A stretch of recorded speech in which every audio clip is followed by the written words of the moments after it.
After a quick stop as Ichiraku Ramen to down a few bowls of his favorite dish, Naruto headed off to his apartment intent on disposing of his collection of jumpsuits. During the month leading up to the Chunin exam's third stage, he'd used his improved stealth and henge skills to quietly assemble a new outfit for himself. He was still firmly convinced orange was the best color, but he'd reluctantly decided that perhaps he shouldn't wear so much of it. He'd been delighted when he found a store selling colored animal prints, including a pair of orange and black tiger striped pants. He still got to wear orange, but the pants were much more professional. He was dismayed when he couldn't find a matching jacket, so he'd made do with a black one that had 3 narrow orange stripes running down each sleeve. He was broken out of his thoughts by the sound of someone crying nearby. Hopping up on a nearby roof, he was surprised to see Konohamaru sitting there, knees hugged to his chest as he cried. Walking over, he sat down next to him and ruffled the kid's hair gently. "Hey Kono, what's wrong?" Konohamaru glanced up, his eyes full of pain, and Naruto had to lean in as the boy whispered a reply. "I miss Grandpa, but everyone keeps telling me I gotta move on. It's like they're forgetting him, like he was never here. It's not right. He was the Hokage. How can people just forget him?" Pulling his adopted little brother into a one-armed hug, Naruto ruffled his hair again in a soothing manner. "Kono, no one is going to forget about Gigi. He was Hokage for a really long time, and he did a lot for this place. I bet if you go up to just about anyone, they'll have a story or something positive to say about him. He's still here in our hearts, and what we can do is live in a way that would make the old man proud." "You really think so, boss?" the sniffing boy asked. Naruto flashed him a hearty smile. "Yeah, believe it."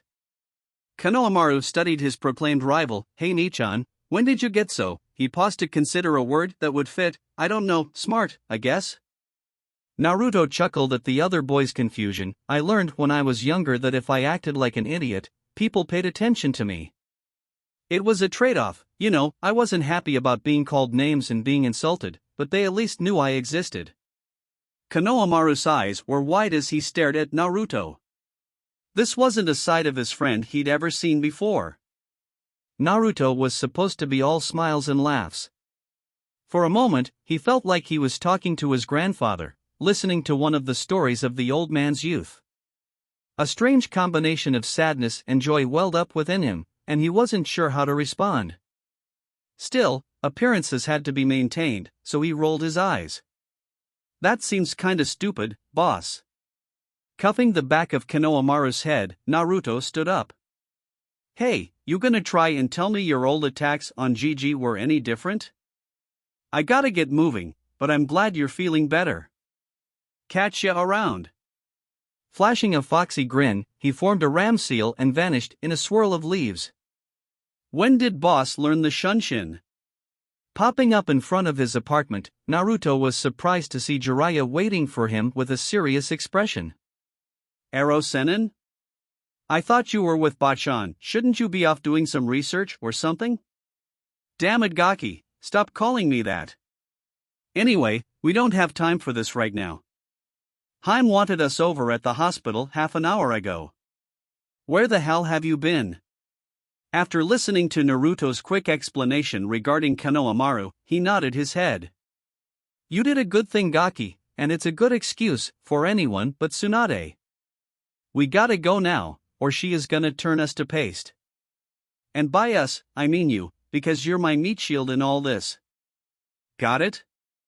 After a quick, fear-filled nod from the blonde, they both vanished in swirls of leaves. Sakura and Ino were happily chatting as they walked into Sasuke's hospital room. They had been checking up on Kakashi and Sasuke daily, hoping that they would wake up.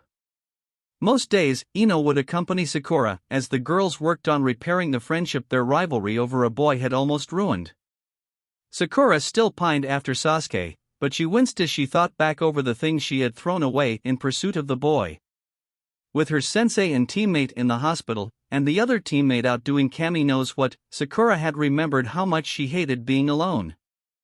"I'm not going to give up on Sasuke-kun, though," she thought to herself.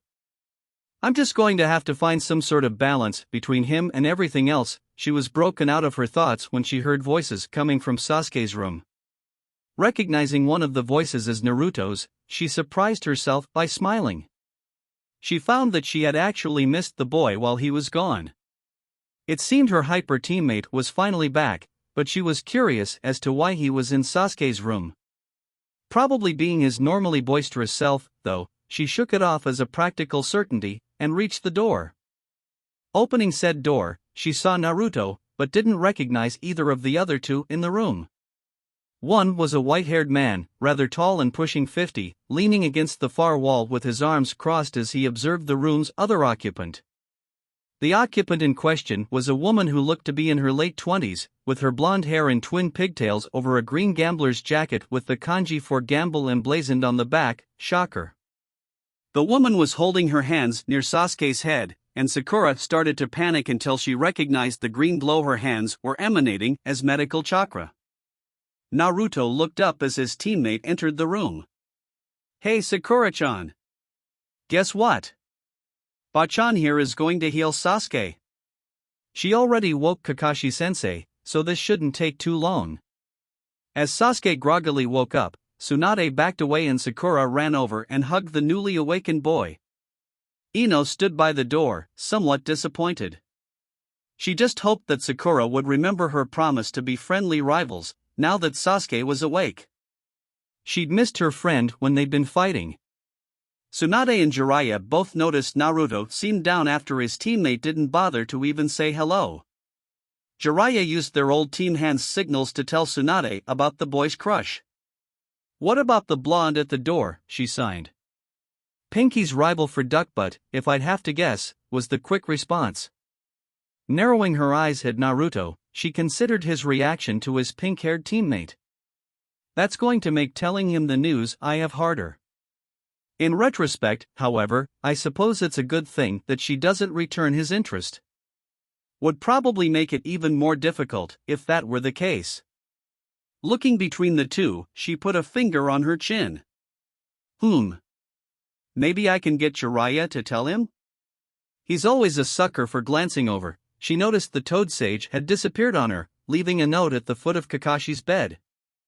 Walking over, she picked it up. Looking it over, she blinked as she read the note. "Sorry, not a chance, Heim."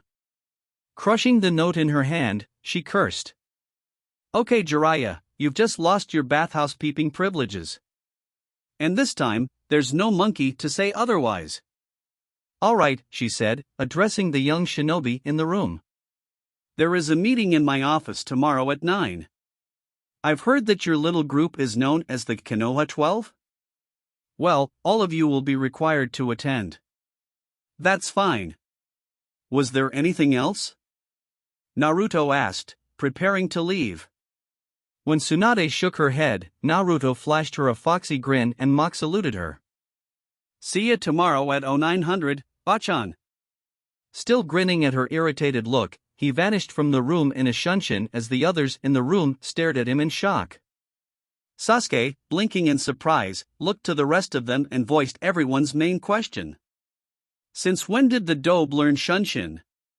Reappearing near his apartment, Naruto smirked to himself. "Gonna have to thank Aro-sennin for the training tips and showing me the seals for shunshin. It was just so much fun to vanish and pop up somewhere else. The only way it could get better is if it were an actual teleportation jutsu rather than just chakra-enhanced movement." Heading inside, he wasted no time digging out his new outfit. After a few minutes, he finished changing and examined himself in the mirror. "Damn, I look pretty good in orange and black. Should have thought of this sooner." Examining the pile of old clothes, Naruto grabbed a pair of scissors from his desk drawer and carefully cut the white Uzumaki swirls off all of the jackets. Gently running his thumb over the fabric, he felt a great deal of pride mixed with sadness. "I swear to you, Kachan, I will make you and Dad proud of me. I won't let your sacrifices be in vain. That's the promise of a lifetime." Shaking off the melancholy thoughts, he gathered the clothes in his arms with a maniacal grin. Now that the hard part's out of the way, time for a little target practice. Using Shunshin again, he still couldn't get over just how useful it was. Naruto popped up at Team 7's training grounds, familiar logs in place. Naruto popped up at Team 7's training grounds, familiar logs in place as he separated his clothes into 3 separate piles. Getting a suitable distance from them, he turned around, carefully forming hand seals all the while. Okay, just like Aro-Sennin taught me, gotta inhale, mold the chakra in my lungs, hold it, wait for the burning sensation, and exhale. Katan, Gokakyu no Jutsu. He yelled, at the same time exhaling a moderately sized fireball at the first pile. Within seconds, the entire pile was a conflagration of blackened fabric, sizzling and popping as the flames licked and ate the material. Forming the same set of hand seals, Naruto ended on the tiger and fired another one, putting more chakra into this one and completely incinerating the second pile, nothing but graying ash left where his former attire used to be. For a first attempt, the jutsu was fairly impressive. Naruto had managed to mold the chakra correctly with the proper hand seals. He'd gotten a hold of a Katan scroll that Jiraiya had let him borrow, and had perused it like a beast. Not to mention the numerous times he'd closely watched Sasuke perform this jutsu. What he forgot on his third and final attempt was proper chakra measurement. This proved to be, well, bad for the landscape. Deciding to see just how big he could make it, Naruto once again formed the proper seals, leaned back, and practically shot a column of hellfire out of his gaping maw.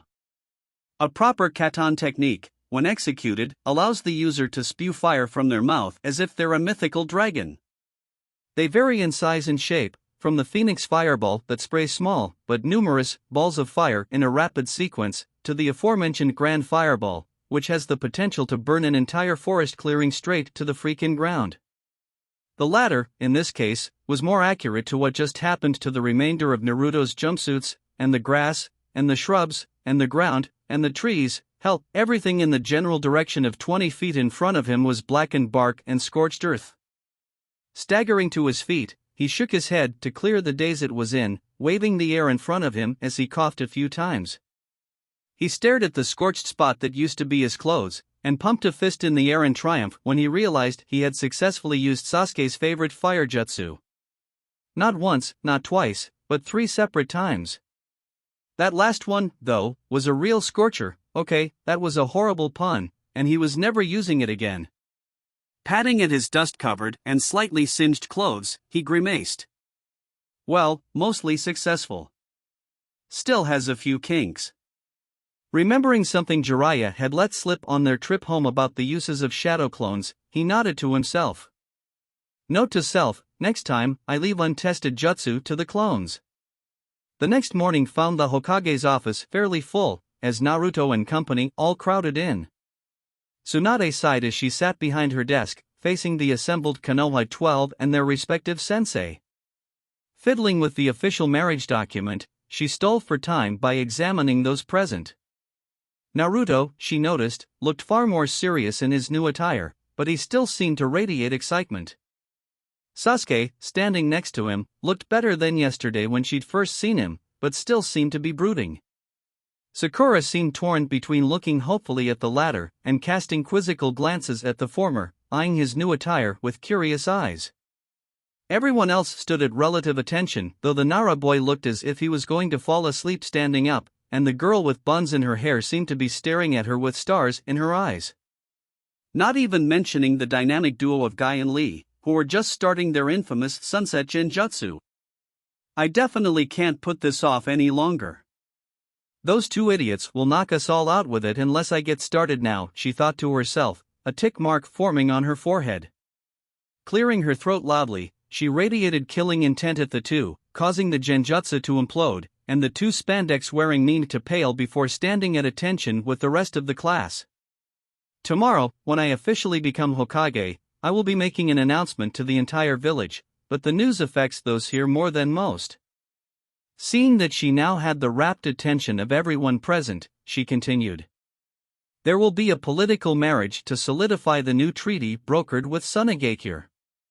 The respective councils agreed to this before I returned, and the bride and groom have been decided upon. A young woman from Tsunade will be coming here and will be marrying into one of Konohamaru's most respected clans. Tsunade stopped as most everyone turned their eyes to Sasuke, with occasional glances at Kiba, Shikamaru, Shino, and Niji. I can see what you're thinking, but you'll be surprised to learn who the suitor is, she said. If it isn't anyone here, why are we here, Bachan? Naruto asked in confusion. Twitching in irritation, Tsunade frowned. That would be because the person in question is here, and you are it. That'll learn him. Silence permeated the room, as every eye in the room became laser-locked on Naruto, all wide and some boring holes into the unfortunate soul. One set in particular was apparently trying to burn a hole through his head and into Tsunade's, as both were feeling a bit hot under the collar right now. Naruto chuckled, scratching the back of his head. Good one, Granny. You got us. Now seriously, who's the unlucky bastard? You are, Naruto. Stop with the jokes, you are joking, right? He paled when she shook her head. Seriously? I'm getting married? I'm only 13. This is bullshit. Sighing, Tsunade rubbed her temple as the room exploded with questions.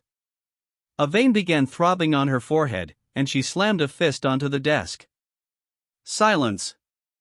Her roar silenced all present, and she pointed to Shikamaru, who had his hand raised like a good little genin. You. First question. Hokage-sama, you said that the Tsunade woman would be marrying into a Konoha clan, but then said that Naruto would be the suitor. As far as we know, Naruto doesn't have a clan. He gave Naruto an apologetic look, letting the blonde know it wasn't a snub at his family situation. Naruto nodded, letting him continue.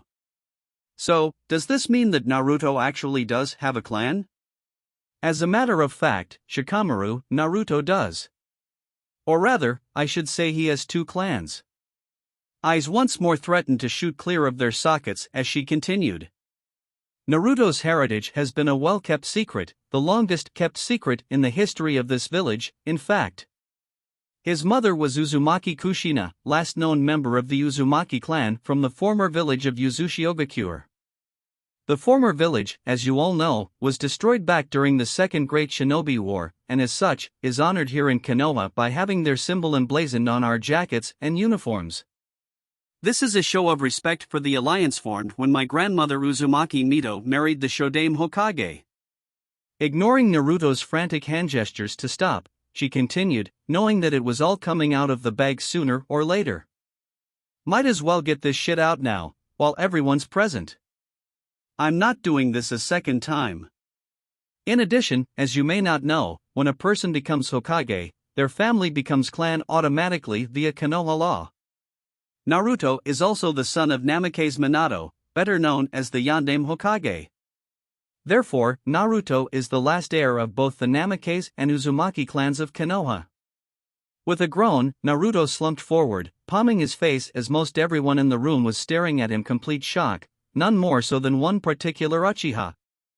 The two noticeable exceptions were Asuma, who'd already been informed at the council meeting, and Kakashi, who was giving him one of those creepy eye smiles. Turning back to Tsunade, he huffed, arms folded. Bachan, you had better have a really good reason for this. Tsunade was surprised by the rage she saw in his usually cheerful eyes, until she took a moment and thought about it. Once this is announced, not only will he have his father's enemies after him, a lot of villagers will try and suck up to him. I knew this was going to make his life harder, but I honestly totally skipped that part. Meh, he'll work it out. He mastered the Rasengan in a week. An entire village full of ass-kissing shinobi should be something he'll have taken care of by the end of business today. Referring to Naruto's question, she nodded. There are several, but let's start with the obvious. First, Tsunade didn't just pick a random shinobi. They didn't play a game of darts with our shinobi roster, and just happened to pick you. No, they specifically asked for you. According to the council, and a little bit of common sense, that made it clear that they knew, at least in part, who you were, or rather, where you came from. Second, the woman they are sending is the daughter of a Kage, and you, my little blonde miscreant, are related by blood or marriage to 4 of the 5 Hokage. Last, and certainly not least, Naruto, do you even know what the requirements to be a clan head here in Konoha are? Because even the council forgot this part. No, he grumbled. I haven't had the chance to. To be head of a clan, you must either be a jonin, or you must be married. Tsunade said, a grin on her face. The day you marry, you become head of the Namikaze clan and inherit all its assets, as well as its seat on the council. Bachan, what about the Uzumaki clan, Toboyo? His verbal tick resurfaced under the stress of the moment. Naruto, you are an Uzumaki as well as a Namikaze. Technically, your name is Namikaze Uzumaki Naruto, so any children you have will be of both clans. As such, you will be restoring the Uzumaki clan as well as the Namikaze clan. If you're so bound and determined to restore the Uzumaki, this is a perfect chance. It's not like you'll have to worry about finding a wife, anyway. Naruto glared at her, the sort of glare he saved for dealing with Kyuubi, or the cupboard when he ran out of instant ramen. He did manage to grind out a question, though. Did they give us the name of the bride? Glad for an excuse to escape his glare, the brat didn't glare often, so it was unnerving. Tsunade lifted the scroll. Says here her name is Temari. Hand to chin, Naruto ran through his mind, trying to figure out what kind of girl she was. Could have sworn she was part of the Chunin exams. Wait, wasn't she the girl that... Glancing over at Tenten, he only confirmed his suspicions when he saw the girl wince in his direction, giving him a weak smile. Yep, I'm fucked. Tsunade caught a glimmer of recognition in the blonde's eyes, followed by the sort of resignation reserved for those on death row. Inwardly groaning, she gave a gesture of dismissal to the rest of the group. All right, that's enough. I've said all I'm going to say until the official announcement tomorrow. All of you scat. I've got business with the soon-to-be-married, here. Getting acknowledgement from most, the group filed out, the chatter exploding once they left the Hokage's office. She suspected that, by tomorrow, half of the village was going to know about it before she even made it official. Should have put a gag order on that lot, oh well. Turning to the man in question, she sighed. All right, what's up? Chuckling nervously, Naruto rubbed the back of his head, another nervous tick. Well, Temari-chan is a bit high maintenance. Plus, Gaara is his brother. You know, the Jinchuriki for the Ichibi? The one that tried to kill me, multiple times, I might add. Tsunade sighed as she pinched the bridge of her nose in exasperation. All right, ignoring the whole homicidal Jinchuriki problem for the moment, I have some things for you. Standing and crossing the room to the portrait of the fourth Hokage on the wall, Tsunade lifted it, revealing an elaborate seal on the wall. All right, Gaki, get over here. This is a blood seal, keyed to anyone from your father's line. I need you to open it for me. Pulling a kunai out of its holster, Naruto nicked his thumb and pressed the bloody digit against the seal. The seal seemed to rotate before it expanded and the safe unlocked with a quiet click. Reaching into the safe, Tsunade pulled out a scroll bearing the symbol of the Yondaime Hokage. All right, need you to bleed a bit more for me, she told Naruto in a teasing manner. Ignoring the obvious rolling of his eyes, she watched him undo the seal and then opened the scroll. She couldn't stop a snort of laughter as she read the short note. Hey old monkey. If you're reading this, then I didn't survive the Kyuubi's rampage. If so, this is literally my incursion as we leave everything to our newborn son, Naruto. In addition, no, I will not tell you how I finished my paperwork as fast as I did. Trade secret, wait, you've been a Hokage, screw it, I'm still not telling you. Hey Naruto, I think I have proof at least some of your sense of humor comes from your dad. Handing Naruto the scroll, she chuckled as he read it, grinning as he laughed near the end. Feeling better than he had since the meeting began, Naruto still had a few questions. All right, Bachan, what do we do now? Well, Gaki, since the scroll says you get everything, and you're going to be married, I say we go see your parents' house. While Naruto and Tsunade remained in her office, everyone else regrouped in a conference room down the hall. This is incredible! Ino shouted. This is the best scoop I've ever gotten. I never would have thought Naruto would be the first of us to get married, never mind become head of 2 clans. Well, you heard what the Hokage said, Suna demanded Naruto. Shikamaru said from his place against the wall, managing to sound coherent, even though he looked like he was going to slump to the ground any second. It doesn't make sense though, he said irritably. I get why his heritage was hidden, but I've seen the way the villagers look at him. Why would they despise Naruto? True to his nature, Shikamaru was more or less unable to let go of something so intriguing. I always thought he was just a loud-mouth, Kiba piped up. Did you guys notice that he was acting strange in there? Naruto was really quiet. Yes, Shino said quietly. He seemed far more controlled than usual. In the past, he would react explosively to such news. This means one of 2 likely scenarios. 1. Naruto has matured greatly in a very short amount of time, possibly due to his recent contact with the Sannin, or 2. Naruto has always been that way and we have been dealing with a cleverly constructed facade. Given what we have learned, I believe that the latter is by far more plausible. Having said his piece, Shino exited the room, the door closing as everyone else tried to come to terms with his rather startling conclusions. In another conference room, Hinata was crying as Kurenai held her. When Tsunade informed them that Naruto was to be married, she felt as if her heart had been ripped out. For years, she had loved him from afar, but every time she tried to talk to him, she would stutter and completely embarrass herself or even worse, faint outright. She'd never thought that she would run out of time to tell him so soon. Seichush, it's okay Hinata, Kurenai told the girl softly. It's alright, let the tears out. Just because he is getting married doesn't mean you can't be his friend. Raising her head from her sensei's shoulder, Hinata looked tearfully at her. I didn't want to be his friend, Kurenai-sensei. I love him. Gently stroking the girl's hair, Kurenai murmured, I'm sorry Hinata, but it's just not meant to be. You know how your clan works. Even if he wasn't getting married, in the end, you still wouldn't have had him. Sensei, the crying girl asked in shock.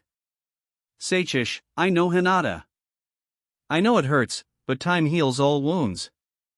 For now, just let the tears out.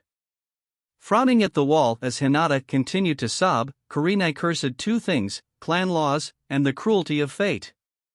That afternoon, Naruto and Tsunade stood facing a gate in the far eastern section of Konoha. This, Naruto, is your parents' old house. Anything in there belongs to you, though I would recommend you do some cleaning. The seal on the gate here was made by your father and not even Jiraiya could bypass it, as it requires familial blood to open. With a slight smirk, she added, shouldn't be a problem for you, though. With a quick shunshin, Tsunade returned to her office, preferring to let the kid venture on his own. Unsealing the gate by reopening the cut on this thumb, Naruto entered his new property. The land was small for a clan compound, but he supposed the Namikaze clan had never been as large as the Uchiha or Hyuga. The gardens had long ago taken over and filled the stagnant lawn and koi ponds with green. Still, he could see the beauty, and a little work would restore it to its former glory. The main house stood in the center of the gardens, 3 stories of traditional stonework, and rice paper doors in need of some serious maintenance, with softly sloping red clay rooftops and opulent dragon guardians on the corners. He pushed open the main entrance, careful not to damage the aged wood. As expected, the paper gave way easily under his hands. He was planning on replacing it, anyway, so he wasn't concerned. No one had come into the house after his parents had died, all of the furniture remained where it was last, coated with a fine film of dust with a few cobwebs dotting the corners of the rooms.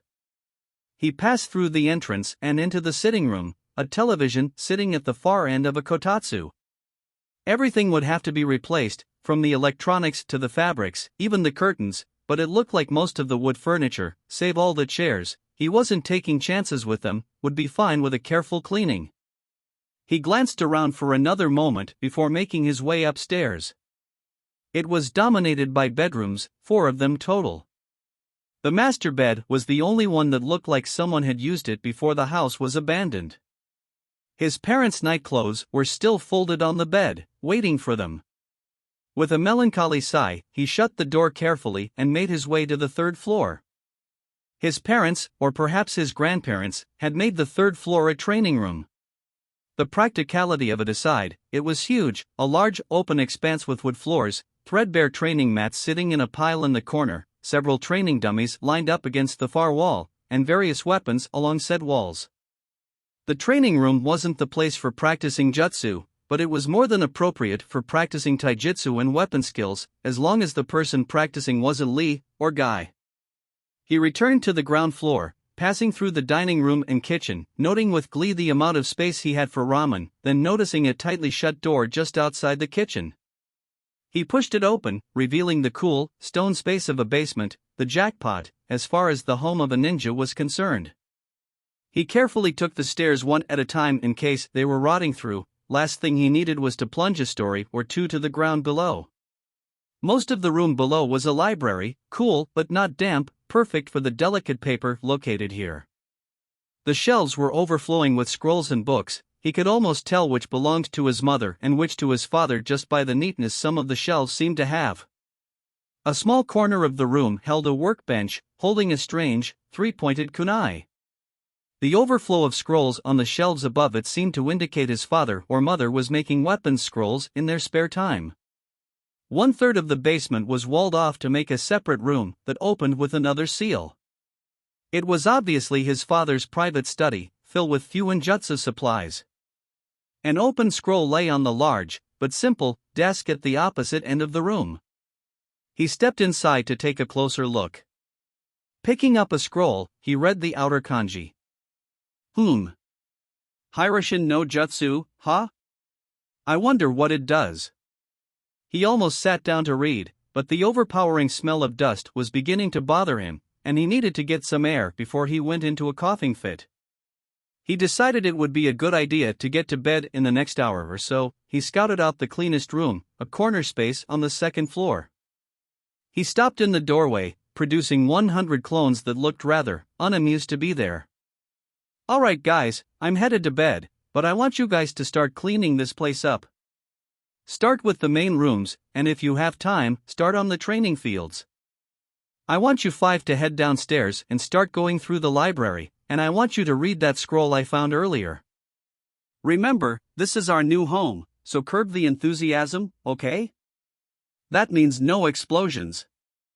Watching the clone salute and run off, Naruto crawled into bed, at least somewhat satisfied with the day.